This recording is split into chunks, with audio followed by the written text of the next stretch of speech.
We better not say anything too. Oh, wait a minute, they have joined us. Are they listening?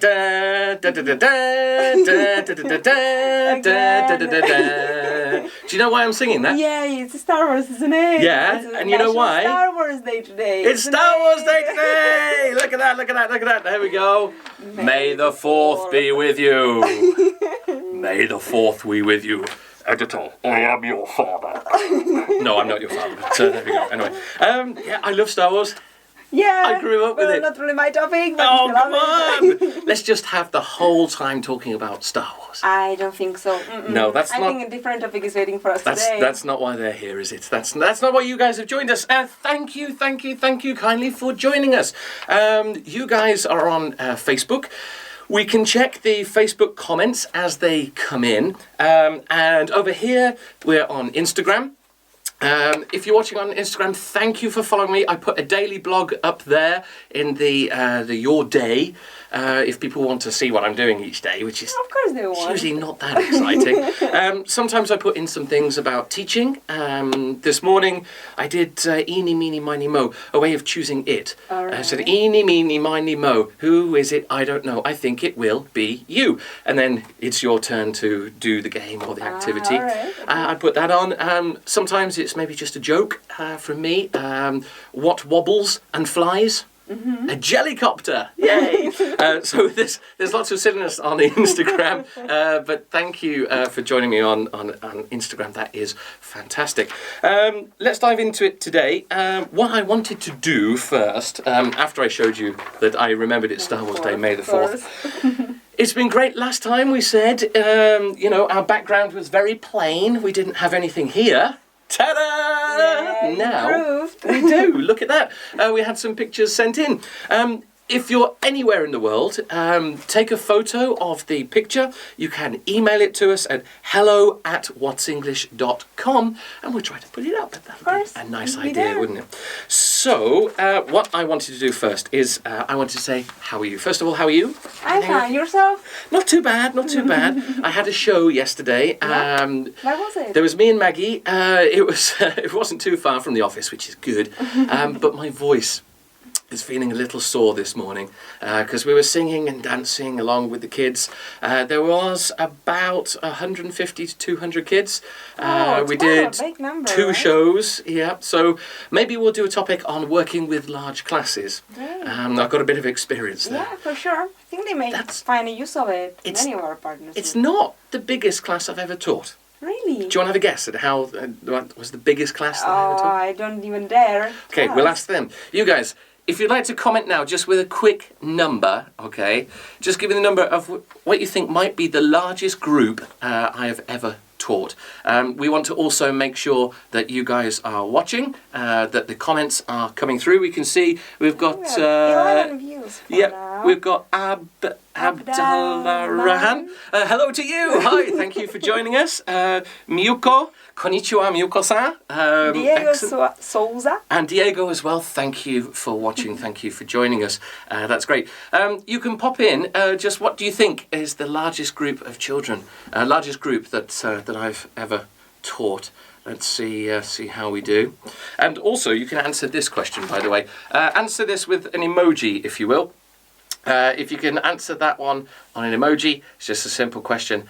How are you? And that will make sure that our comment section is working. So, how are you today?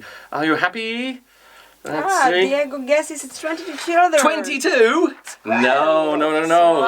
I had 150 yesterday. But I think Diego's thinking of a regular class. Class. But yeah. And perhaps, Diego, do you teach 22 children in your class? Because that's quite a number to juggle, especially when we're trying to stay in the target language.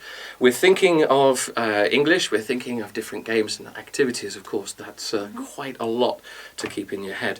So let's see. Estalavera guesses 50. 50, little higher than 50.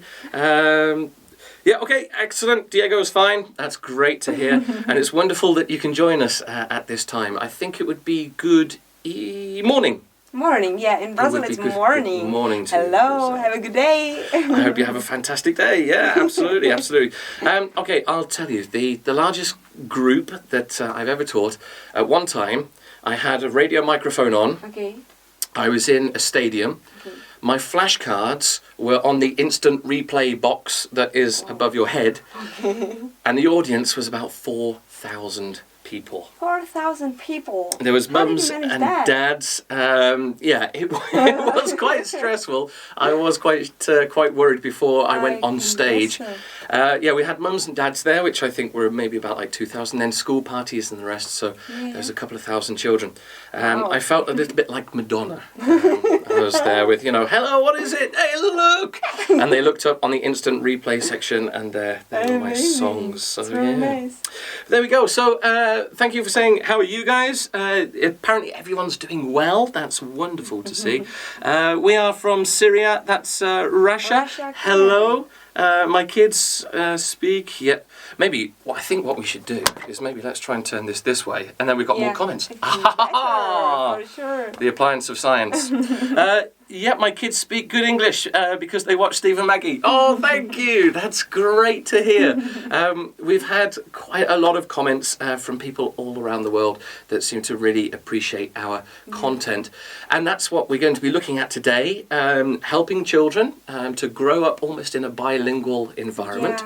Yeah. It's certainly possible with the internet today to have exposure to a wide range of different accents, different ways of speaking English, or of course, Spanish. My little daughter, she discovered Dora the Explorer. Do you know Dora the Explorer? No, I haven't heard.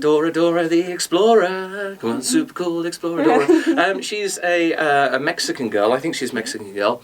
She lives in America, so she's bilingual.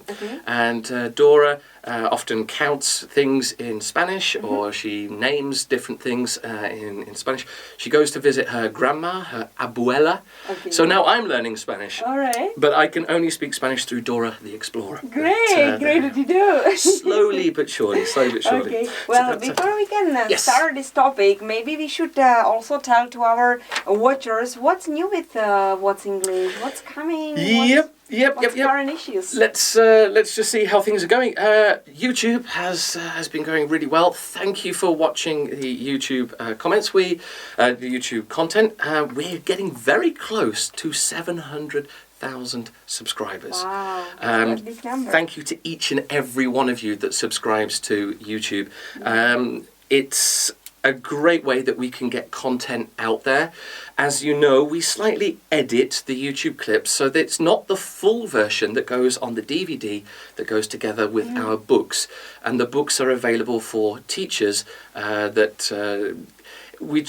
of course, it's difficult for us to send just one book to one parent, and the cost would be so high that it would give us a bad reputation. And of course, because the cost is so high, a lot of people would copy it.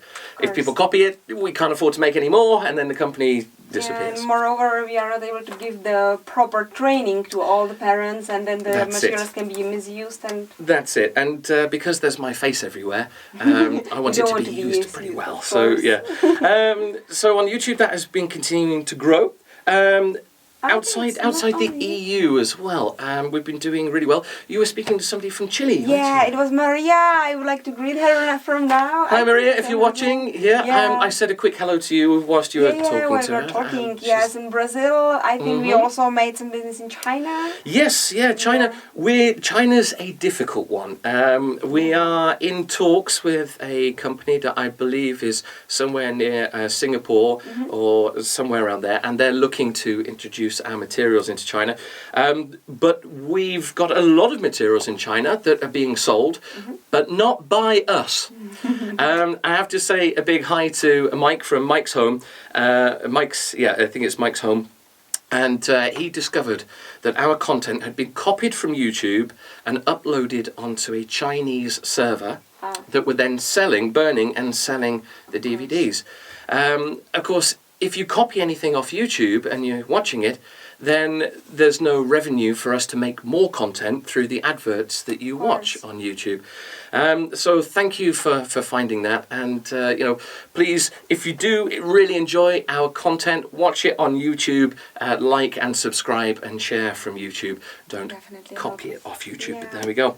And I think last time we mentioned something about Maggie coming to be on sale. Yes, Maggie's coming. Maggie's actually here. We've got lots of merchandise, as I think I said last time. I'm not going to wear the t-shirt this time. But yes, little Maggie puppets, here they are.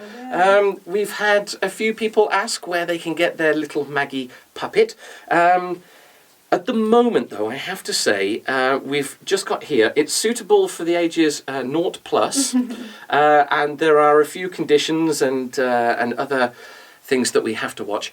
We're still waiting for the approval from all of these standards to show that it's been made properly, that the eyes won't come off easily, that there's no swallowable parts that can be swallowed. We're still waiting for approval on the Maggie puppets, and it looks like it will be the end of this month, which is exciting. Yeah. I hope I can guarantee it will be the end of the month, and should be available on Amazon. Is that right, Martin? On Amazon? Yes. Okay, Yeah. Martin's not asleep. That's great to see. So he's paying nodding attention. again. Yeah. And he actually said yes this time. Yes. Yeah. So He's there we here go. with us. Oh, he's back to nodding. Okay, he's gone shy again. So that's that. On Facebook, our live stream from last time got up to 9,000 views, which is wonderful.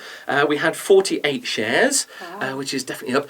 Please, if you like our live streams, share them. If you like any of the content you see on YouTube, on Facebook, share it. Please do give us likes, do give us thumbs up. It really does help. On Instagram, I'm getting close to 1,000 followers on Instagram. Great. That's you guys there. Hi. Yeah. Good stuff. Patreon. Yeah. Not doing so well. Why not? I don't know. Patreon, if you don't know Patreon, it's a way that if you like our content and you would like to support us in any way, of course, we are producing video clips that are fully animated with, I think, really nice artwork. There's puppet work in there. And of course, we're in a studio which does green screen. It's not cheap to produce that type of materials. So people that like what we do, they can go there and they can support us. And we give you some free stuff. Well, it's not free because when you join us on Patreon, you agree to maybe give us $1 a month.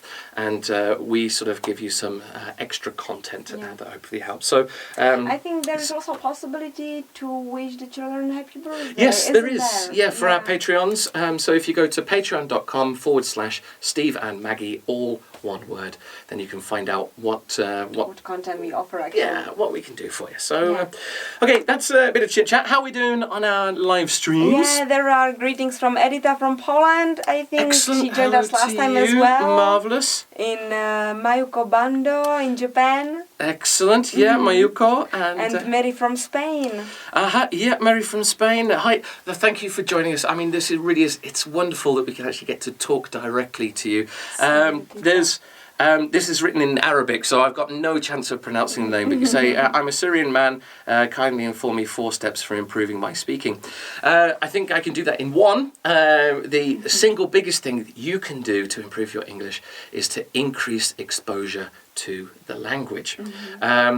Obviously, it's not necessarily easy to do that.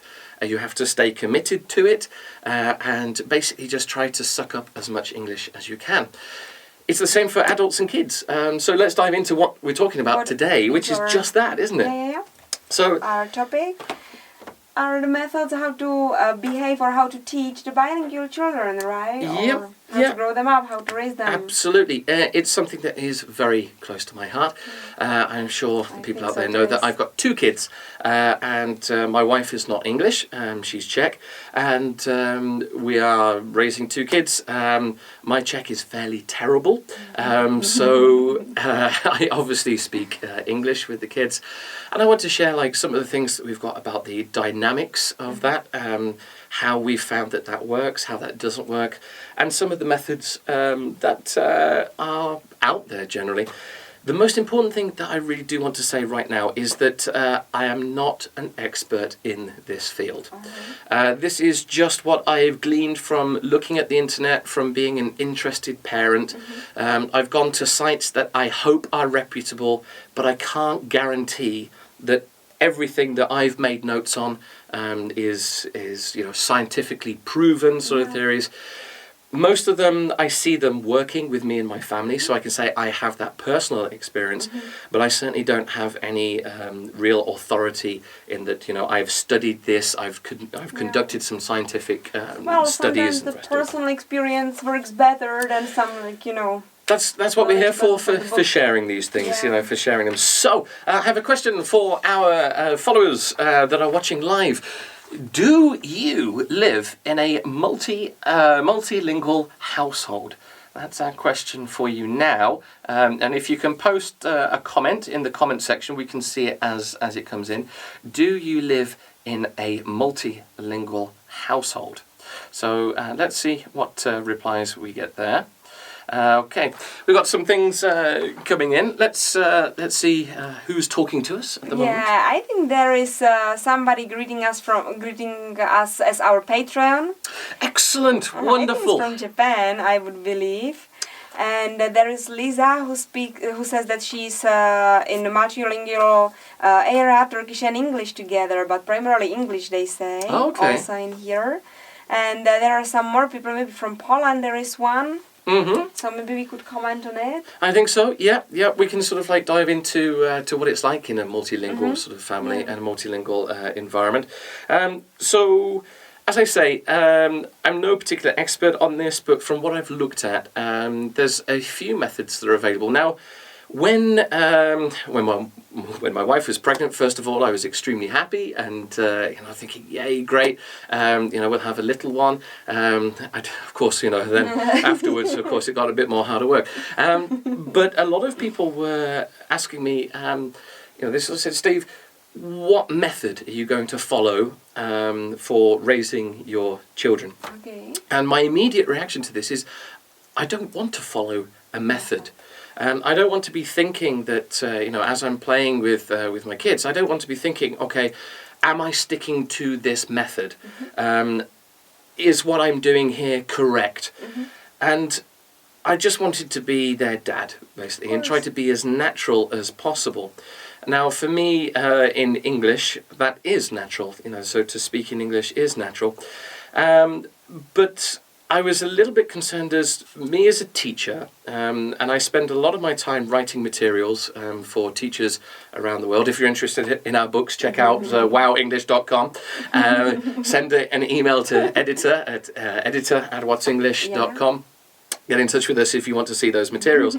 But essentially, I was looking at it, and very much in the books, when I write them for children who are learning English as a second or foreign language, who are a little older, at about the sort of 6, 7, 8, 9 years old, we need to structure it a little bit. But it's also something that I try to avoid in the DVD clips, is that if I think, okay, we are focusing on this grammar, I will try to focus on that during the DVD, but if I need to use the language around it, then I will use the language around it, because it fits, it's in context. And I don't want to think too much about, okay, I can't use this language because we haven't studied that yet.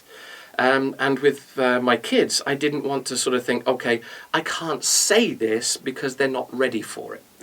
And I think, for me, like I say, it's important to be as natural as possible. My biggest hint or tip for parents that are raising bilingual children is to be natural, to be open and honest. If it's not your mother tongue, I think you need to be able to say to the kids, let's learn English together. Let's maybe watch this Steve and Maggie clip on YouTube. Could be anything, BBC or CBBC or anything at all. But let's watch this together, and then afterwards we can talk about it in our mother tongue and to see. So, and I think it's a tip for teachers that are in the kindergarten. They are non-native English speakers.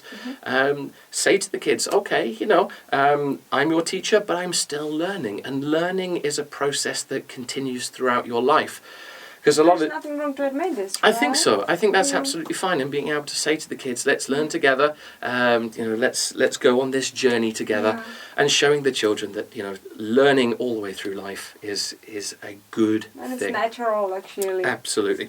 Yeah. So from that, we kind of fell into what could be the OPOL methodology. It's what I sort of fell into without doing any particular research, just saying I'm just going to naturally be their dad. The OPOL, OPOL, is one parent, one language.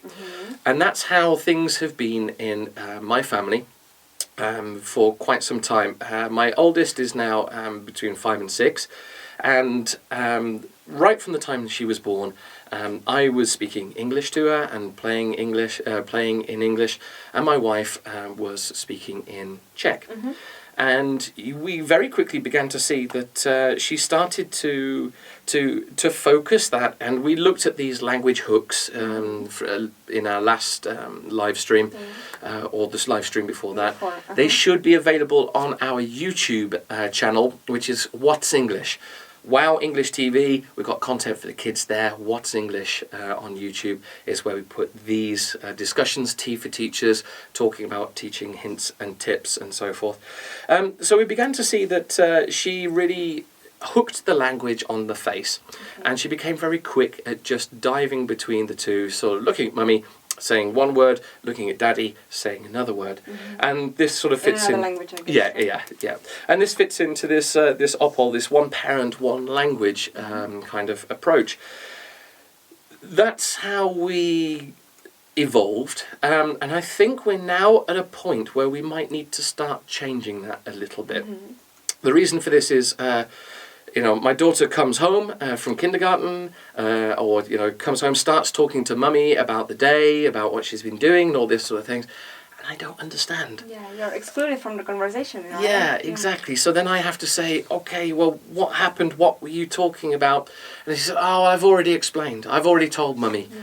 Yeah. So we might then sort of take a little look at the OLOP, which is the one language, one place sort of methodology. Sorry, no, actually, comes on to the other one. It's the ML at H, which is the minority language at home. So that we choose that home is where we speak this language, and outside in the wider community is that language. So it could be that, of course, the wider community is English, and then at home you choose to speak Czech. Where my daughter comes home and chooses that, okay, here she's going to speak Czech with mummy, and this is what's going to happen. So those seem to be the main sort of three methodologies there. The OPOL, the one parent, one language, the one language, one place, which could be, say, okay, we're going into the spare room. The spare room is the English room. This is where we perhaps, we can stream Steve and Maggie videos on YouTube, or we can watch CBeebies or a DVD that's got English. So that can be in the spare room, or it could be then the whole house. So it could be that minority language, or the family language when you're at home. And I think it's really important to expose the children also to this minority language, so they don't forget, right? Absolutely. That's why it's really important. And there is one question from Poland, and why don't you learn Czech? I think your children are exposed to Czech language quite a lot. Yes, and so they need to improve their English, I am exposed to Czech language quite a lot as well. You are. It's and I'm trying my best. I understand quite a lot more than I can actually speak, and I am a little worried that if I do use the language that I've got, and obviously my pronunciation is not like a native speaker, my grammar is terrible. Terrible would probably be an upgrade. My children will hear me speaking incorrectly and maybe copy some of my mistakes. And this is kind of what we're going to come on to a little bit, is that the expectations that we set on the children. And myself, as being a native English speaker, I hope that I can pass on enough language for my children to be fluent in English. But if you are not a native English speaker, but you want to expose the children to another language, then I think our expectations need to be a little lower. But also, I don't think that's taking anything away, because as we discussed with native English-speaking teachers, non-native English-speaking teachers, this idea of sort of like being perfect, to have perfect pronunciation, and to be like a native speaker, is not the goal. The goal is that we want our children to be confident and to be, as fluent as necessary for them to use English as an international business tool, as an international communication tool, and that to set the sights on, well, I want them to be like a native speaker, first of all, might be impossible, and secondly, it's also not necessarily what you want. I've noticed that in many meetings I go into, and I've been at conferences where a lot of people come from all over the world, and they are using English as their communication tool. I walk into the discussion and everybody goes, "Oh, my English is not very good. Steve is here." When a native speaker walks in, the conversation can sometimes collapse. Yeah. So, it's not really necessary. Yeah, exactly. And for your children, I think it's great to say, we want our kids to be, good communicators, to use this international language, but they don't need to be native English speakers. So exactly. There we go. So that's kind of just taken us on a little bit of the different types of methods there are out there.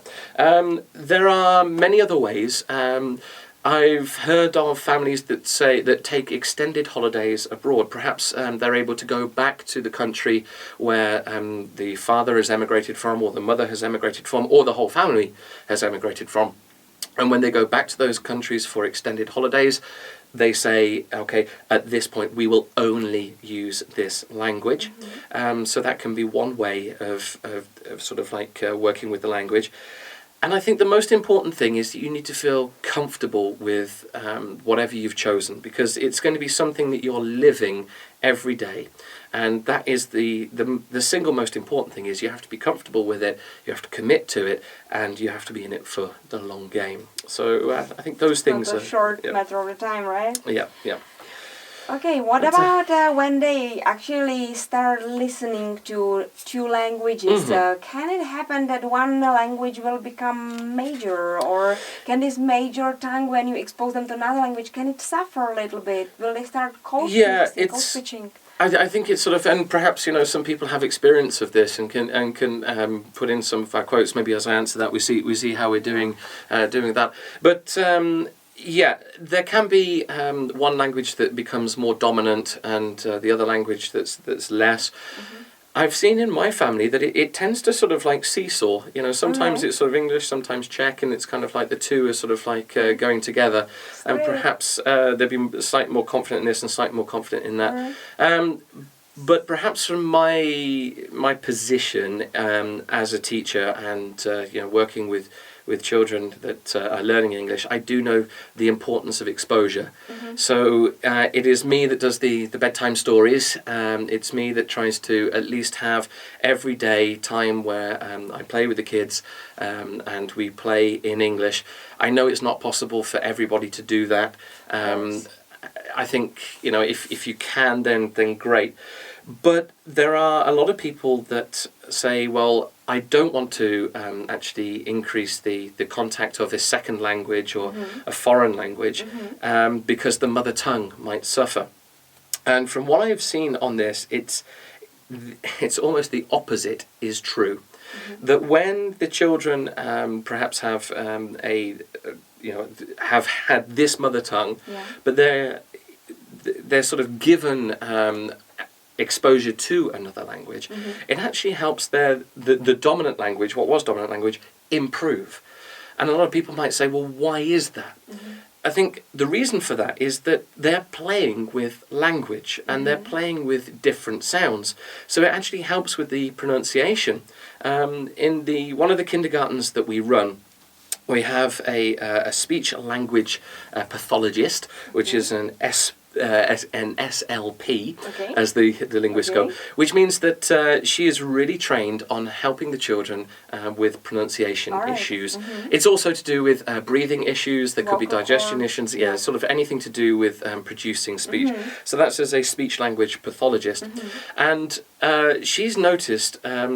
she's had a lot of experience with children in a monolingual kindergarten, and now she's gaining more and more experience of children in a bilingual kindergarten. Oh, okay. And in the bilingual kindergarten, she's noticed that the children are much better at pronouncing the difficult sounds in their own mother tongue. Okay. And I think it's because they're listening to another language, they're trying to make sounds, they're exercising their tongue is moving in different ways, and because of this, they're actually improving in their mother tongue. There are many other benefits that kind of like come from this, but if we specifically address that question, will the mother tongue suffer?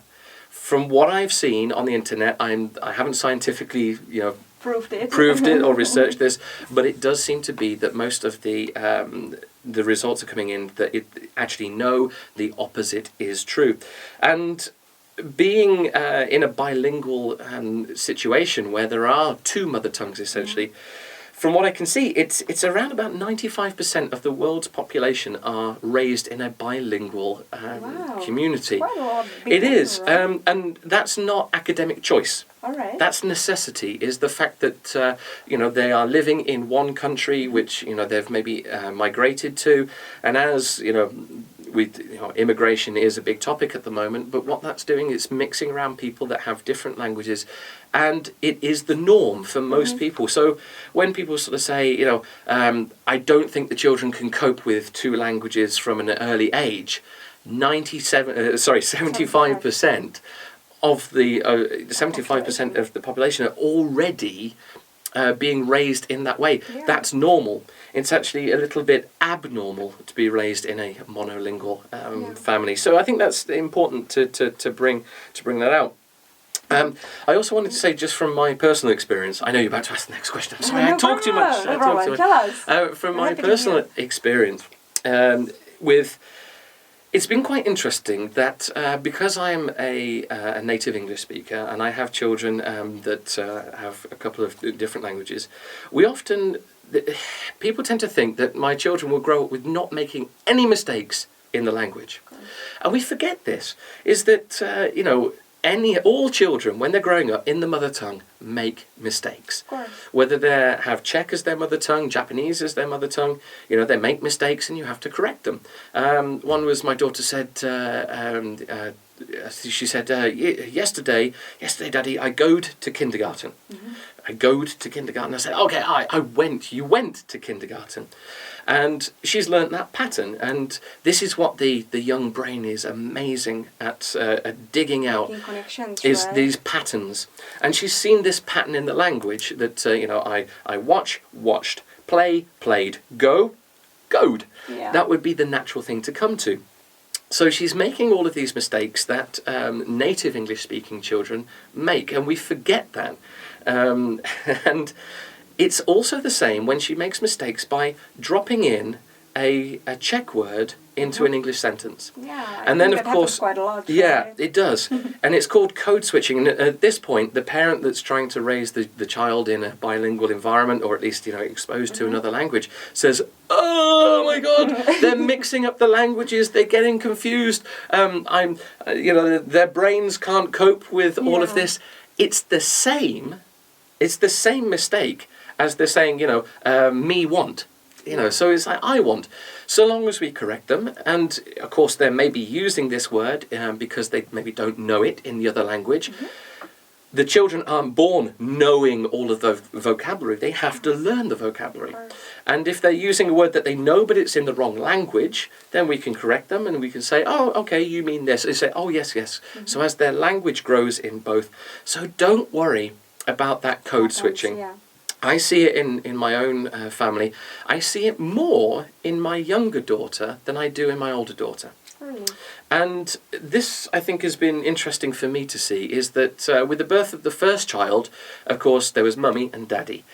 Mummy spoke this language, Daddy spoke this language. That's relatively obvious, and the difference between Mummy and Daddy is very big. So